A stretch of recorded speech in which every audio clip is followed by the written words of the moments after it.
We are back with some more Minecraft Skyblock here on Cosmic Sky. Today we're going to be going ahead and readjusting how our systems work with teleport pads. These pink blocks here are actually teleporting pads, and you can edit the settings within them to actually teleport items to specific spots with just one of them, and it acts as 2 different locations. The reason we're adjusting all of this today is because they did a big patch note thanks to the reports I kind of put in. In the patch notes, they said that they have updated the item filters, so we're going to be looking at that so we can finally fix our pitcher plant filter. And they also fixed the detection speed, but it's been buffed a decent bit to the point where this can pick up the items more often now when it zooms right over, which is perfect. I just want to revamp the system with a hopper clock and get some items that were supposed to be put into here into the system. So we're going to be going ahead and doing that today. So what I've done is I've canceled out the items going through the system, so they're going to stack up. We're going to get rid of the water really quick, or at least stop the flowing of it. So we'll go ahead and do that. And then we need to go ahead, grab out the pitcher plant and break it. And we're going to look through all our settings just to make sure they're proper still. And then we'll look at the filters, of course. That is a wise idea to check out the new items that they have implemented. I just want to double check that all these have the proper settings and that they're on whitelist now, because apparently we don't need blacklist anymore. That's why we had to break the pitcher plant one, because it was built differently. But let's go ahead, put this down, and we'll edit the settings. And then we go to this one, we set it to whitelist, turn these settings off, and I just want to check. Okay, so yeah, they definitely added a ton of items that were not in here already that potentially could be used in here, which is really nice. They did add the cooked food that I did mention as well, so we can actually put the cooked salmon in there now, which is brilliant. So right at the end of this spot here, so we're going to change this one as well. We're going to change these two. This one is going to be for a whole new system, so I actually want to break this really quick. So we'll set a sign down, and then we put this here,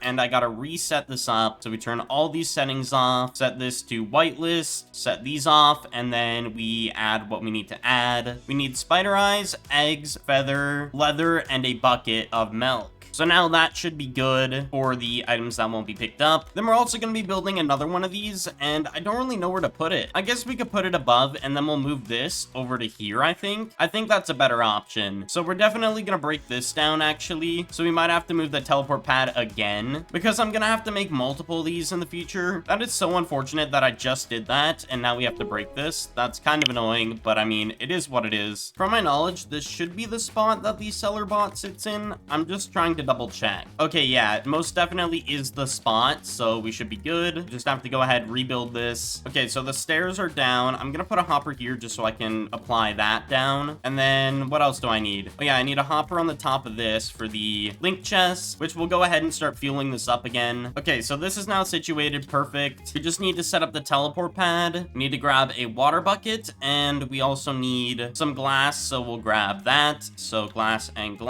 and then we'll set up the teleport pad now. So we put that there, and this here. Set up the filters on the teleported side of things. So there we go, that's working. Then we set up the settings in here, set it to whitelist, and then we go to the second page. So we turn everything off that needs to be turned off. Now we should be good to make all these go upwards over time, which is fine. And I gotta start selling these items. I also forgot to put in the seller upgrade, so we're definitely gonna need to do that. Seller upgrade is in. We're also gonna have the areas for where the teleport pads will actually be on this layer. And then we also need to put the center in, set this up, and we need 2 blue ice and also some signs, so we'll grab those. Where's the blue ice at? There we go, blue ice. Break this, and we're gonna go there. Put one here as well. There we go. Where do I want to put the pad? I think I was gonna put it here because it starts and then it'll loop around again, but I'm not sure. Actually, yeah, I might just put it on this block. Yeah, we're gonna put it on this block. Okay, so the next thing we're doing is we put a teleport pad right here, as you can see, and I'm not supposed to be in here. Uh-oh. There we go. We're out. Basically, we're going to turn off all these settings once the items go up to the top, and then any new items need to go in here so they can get to the second layer. So for example, pitcher plant needs to go in here. So we make sure teleport items is on this one, and we have pitcher plant in there as a whitelist, which realistically should be good and work properly. We're just going to quickly throw everything out so we can sell the loot over here because it is stocking up again. Don't want to lose out on any money. me. So I'm gonna double check all the filters. So this one is carrot. We're gonna just re-enable them every time. So we should be situated now. Okay, so from my knowledge, everything on the first layer is done. Like, we can't fit any more teleport pads. So the first item we're gonna add is pitcher plant up here. So we need another teleport pad, which I have a ton prepared. So we put this down, and then where's pitcher plant? Oh yeah, right here. So we turn off all these filters, set it to whitelist, and then we're gonna turn on pitcher plant, and this should work now. We just need water. So we put 2 water down. Perfect. I just want to make sure the system is working properly, and so I don't have any issues in the future, because it is a very useful system. So put down a sign that says pitcher plant. There we go. That's done. Now we're gonna go ahead, grab some glass out. So we'll just buy like a stack, even though I don't really need that much. Okay, so pitcher plant should go to the second layer. Let's take a look. Come on, please work. There we go. It's up, and then it should teleport into here eventually. Okay, so it definitely is working. I see the pitcher plants going in here. Perfect. So we got that definitely working. But I think all the items are actually going in properly. Like, they stack up a little bit, and I don't even think I really need a hopper clock, so I'm not too sure if I want to do that or not. So one thing I completely forgot about is we need to add some new items to this filter, which are some fish types. So basically, I need to look in a fishing bot and see what we're currently at. So we have to add every single one of these except for cod and salmon into this system. So let's go to here, and then we add tadpole, the clownfish, pufferfish, the frog, and then we'll do turtle, and I don't know about turtle egg. I don't really know too much about that, so we won't turn that on for now, and we'll keep the turtle on because we're gonna hit that eventually. If we look in IS fishing, we're gonna hit it pretty soon, so I might as well have it on because I'm not really making any recipes with them, so we'll just put it into there. So in this collection chest, we need to add everything in here. So we add tadpole, we add clown, this, and can I add this? No, I can't. So I need a new collection chest. So we go into shop, we'll buy a chest and 2 hoppers, feed them this way, and then we put a chest facing here, or actually no, let's do it on the other side. There we go, and then we add the frog legs and turtle shell, because from my knowledge, we only got up to pufferfish. Yeah, so now we can remove this collection chest, which sends it into this cell bot, so we can get rid of this hopper line, which is really nice. And then we have to move this system so it can go into a teleport pad and then land up here. Even though I could leave it like this, I honestly don't want to, because I rather it look more neat and not just crammed. So for collection for salmon, we're just gonna break it and get this going. I also did move all the coal fuel channels to purple, so we have a channel with more space, because we might need that in the future. I'm not too sure. I think we actually do need that, but we'll see. So we're gonna place down these smokers here and get our hoppers going. So let's do that. Go all the way along like this. Add lines of hoppers feeding into the end. And then we put down the link channel for purple, which is our new coal channel. And then we'll fill in the hoppers. I did save all the coal fuel that I just dropped on the ground from the other hoppers, so we should be able to fill this all in pretty quick. And now we need a new link chest, which goes into the blue channel in a bit here, and we'll put down the collection, which is for the salmon. So there we go. Salmon should start being picked up. I'm gonna pick up the extra that dropped on the ground for the time being, but we'll let it all smelt down, and then it'll be prepared for when I turn this on to blue channel. But yes, we need to add in cooked salmon, so we're gonna quickly pick up this water, I think is the idea. Break this block and set up the cooked salmon area, which I believe is right here, and we need to pick up this water too. So break that, and we need a teleport pad. So teleport pad there and there. Set our systems to like this, and then we put cooked salmon in here, and then in this one we just turn off all the settings, and then water is put back in, and it's perfectly fine. So it should work. We're gonna just get a sign down to specify things, because I do like to do that. Cooked salmon, or salmon, whatever you prefer to say, and then we set this to blue channel. So it should start going in the system now. So one thing I'm concerned about is, will this be able to keep up with the 9 slots it has and how fast it takes out with the 1 dropper kind of thing we have here? I'm just concerned if this will ever keep up, which I think it is. But let's just wait until a cooked salmon goes into here, because I do want to see it happen. Also, I just realized the reason this isn't getting picked up is because we didn't put it in here. So now it should be getting picked up. There we go. And then it goes onto that pad. May not be sent the first try, but it will be sent eventually. The problem is how fast the water pushes the items. So it takes multiple attempts, but it does eventually get picked up and then get crafted. So I think we have everything situated for the new teleport pad changes. We got things moved around. We made a second water pool, but we need to also add some more harvesters down, I was thinking of doing. And the reason I want to do that is really just because we're not getting enough bread. So all the items for the roast turkey and stuffing are just being sold. They're not actually being crafted. So we need to put down another harvester for just straight up bread and wheat. And if we look in PV3, I do have the seeds. We just have to set that up, of course. So I think I need 4 water buckets maximum here. So we're gonna buy 4 water buckets, and then we're gonna get some dirt. So we're gonna build inside of this dirt ring. That's probably the idea that I want to go with. But another thing is I want to set up like the torch flowers. Even though we're not going to be using them for anything specific right now for recipe wise, I would like to get them in the system so we can actually make some money off of those and get our IS farming up, because we hit torch flowers, we just don't have them automated, and I want to get that going. As well, we also have sugarcane. I just realized, wait, what? I didn't even know we had sugarcane. I didn't realize you can get it with carrots. So I guess we can do sugarcane as well. I thought we needed torch flowers for sugarcane, but I guess you just need carrots, which is pretty interesting, and I think that's really good though. I'm gonna need 4 slabs, so we're gonna buy some of those, and I don't think we're gonna be building the hopper clocks. I really thought we needed them, but I think it's working fine without hopper clocks, which is good enough. All right, let's get this water down. Okay, water is down. Now we're gonna put some grass down as well. Get that going. And I was given some sugarcane. I forget who gave me it, but someone gave me like 2 stacks of sugarcane, which I really do appreciate. It will help with the production of making farms. So let's go ahead and start tilling the land so we can get this going. I'm like not 100% certain if I want to set up sugarcane now. Like I'll do it in this video, but I'm gonna probably take a break after we get torch flowers and the wheat layer set up. Also, we need 4 sea lanterns. I completely forgot about those. We just need those for lighting. That's literally the only purpose. I don't have a lot of torch flower seeds, but we'll go ahead and set them up anyways. We need like another 32, which is not a lot, but I'll just have to buy them over time off of the auction house. Now we're gonna go ahead, set up these seeds for the wheat, and we are missing 1 harvester upgrade. I only have 1 right now, and I'll get the other one off camera, I think, because right now we just can't get them. Are there any torch flowers we can buy? So there's torch flower seeds on AH. I'm just gonna buy all these and sell the rest later, or keep them, and then if I need them, I'll use them, because I actually do need some for the public farm, so I actually might keep them. These 24 that I have spare. It was a million, but it's definitely worth it for the fact that I don't have to go on adventure and grind for them, which would take way longer. We're gonna go and shop, and we're gonna buy some hoppers. I don't really know how many I need, so I'm just gonna get 20. Now we're just gonna build a hopper line going along here. It was about 7. Okay. Either way, I'll still use the hoppers in the future, so it's fine. Right now, there's currently nothing on this row, which I mean, I'm not really too bothered by. So we need 2 link chests, which we do definitely have, and we need to fill these properly with all their designated fuel slots. So we won't set these up fully yet. I just need to grab all the fuel first. So we get 2 stacks of coal, and I think we need 2 stacks of regular, so up here. And then we need a ton of iron fuel, so I'm just gonna sit in this pool here and grab as much as I can get. So I got the iron fuel as well. We're gonna start setting this up now. And there we go. This one's done, so we can set it to a white channel. And there we go. We're done. Set that to a white channel, and now we have the fueling good. So now we go into PV5, grab our harvester bots out, and we also need fuel for them. We need about 8 stacks and then 2 stacks of iron fuel itself, and then we should be fine. So we'll set up 1 bot at a time. So this one goes down, and it's gonna have a upgrade in it for the chance of more bread or wheat, I guess, because I want more wheat than the torch flowers right now. So I forgot about the torch flowers. This isn't being crafted, so we need to put it in here. So torch flower goes into there, and then it should sell into this guy. How much does it actually make? Oh, 20 per 1. That's not bad. And we get about 8. And I didn't even put a sign down here. What am I doing? Second layer. So I put down the harvester for the torch flower now. So I'm just now realizing we have no collection, but it does take a 1 way and then the other way to start breaking them. So that's really good to know. But I do need collection going for this. So from my knowledge, I don't know if this is going to keep up, but we're definitely going to put it in here and see if this will keep up for the time being. Let's say there was some torch flowers in here. Where will it go? Will it go to the teleport pad over here? Like it most likely should, and then just sell into here, right? Let's just watch. Yeah, it goes into there. Perfect. And then we make a decent bit of money off of that. Wow, that was a ton of money just from like no time at all. We also have a decent bit of money we can go ahead and grab out from all these bots now. I haven't been really